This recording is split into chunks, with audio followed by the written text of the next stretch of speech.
नमस्कार दोस्तों, मैं अरुण ढिलन और स्वागत है आपका आपके अपने channel Dhillon yoga and health में। दोस्तों, आज हम शुरुआत करने जा रहे हैं एक अपनी अगली पुस्तक घिरण्ड संहिता के ऊपर। तो घिरण्ड संहिता का अब हम अध्ययन करेंगे लगातार कुछ दिनों तक।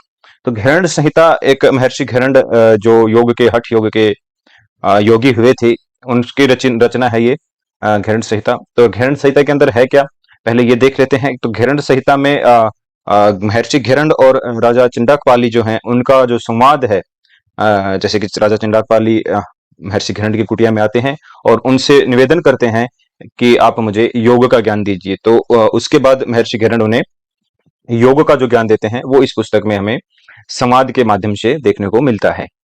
तो ये जो पुस्तक है, इसमें महर्षि घिरण्ड से राजा चिंडाकपाली कहते हैं कि मुझे जो घटस्थ योग है उसके बारे में बताइए। तो घटस्थ योग यहाँ पे क्यों कहा है? जो घड़ा होता है, जैसे कि मिट्टी का घड़ा होता है, उसकी तुलना की गई है हमारे शरीर से। जो हमारा शरीर होता है उसको एक मिट्टी के कच्चे घड़े की तरह माना गया है। तो जैसे कि जो घड़ा होता है उसके अंदर पानी है, खाली है, ये हमें नहीं पता होता कि उसके अंदर क्या रतन है, ये हमें नहीं पता होता। तो उसी प्रकार जो हमारा शरीर है वो भी घड़े के समान है।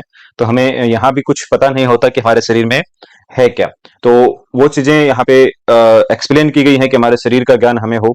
और उसके अलावा उन्होंने कहा है कि जो घटस्थ योग है, जो हमारा घड़े के रूप में जो हमारा शरीर है, ये एक कच्चा मिट्टी का घड़ा है। इसको हम पकाते हैं, तो यानी कि जैसे कच्चे मिट्टी के घड़े में अगर पानी डालेंगे तो टूट जाएगा, तो उसी प्रकार से जो हमारा शरीर है वो कच्चा मिट्टी का घड़ा है।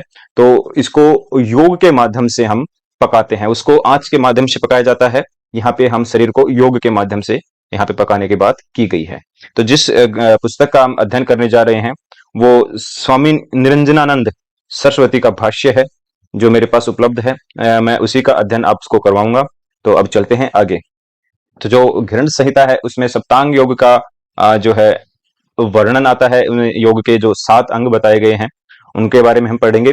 तो जो पुस्तक हमने पहले अध्ययन किया जिसका जिसका नाम था पतंजलि योग सूत्र, उसमें अष्टांग योग का वर्णन था।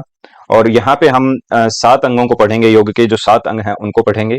तो जो पहला आता है हमारा शोधनम आता है, यानी कि जो हमारी शुद्धिकरण है, हमारा शरीर का शुद्धिकरण, वो आता है पहले स्टेप में। दूसरा हमारा दृढ़ता आता है। तीसरा हमारा सेथेरियम आता है, यानी कि शिथिलता, शरीर की शिथिलता आती है। चौथा फिर धैर्य की बात कर लेते हैं। उसके बाद में हमारा लाघवम, लाघवम मतलब शरीर में सुफुर्ती या फिर हम हल्केपन की बात करते हैं इसके अंतर्गत।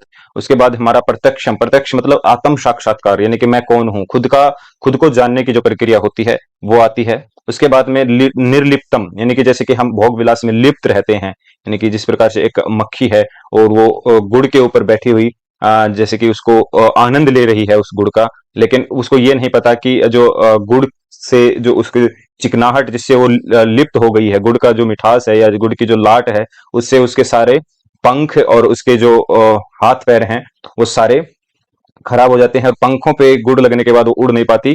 ये चीज वो भूल चुकी है सिर्फ एक मिठास की वजह से। तो जिस प्रकार से हम भोग विलास में लिप्त होकर अपने एक्चुअल उद्देश्य को भूल जाते हैं, जो जिंदगी का एक्चुअल उद्देश्य क्या है वो हम भूल जाते हैं भोग विलास में लिप्त होके, तो वहां से हमें हटना है। वो बात आती है निर्लिप्तम में। ठीक है। तो इसके शोधन के लिए हमारे पास षटक्रम बताए गए हैं, यानी कि जो शरीर का शोधन हम करेंगे वो षटक्रम के माध्यम से करने के यहाँ पे बात की गई है घृण संहिता के अंदर। दृढ़ता के लिए हमारी, यानी कि योग मार्ग पे आगे बढ़ने के लिए शरीर दृढ़ रहना चाहिए, सुदृढ़ रहना चाहिए।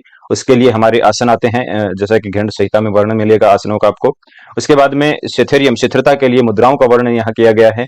धैर्य के लिए यहाँ प्रत्याहार का वर्णन देखने को मिलता है।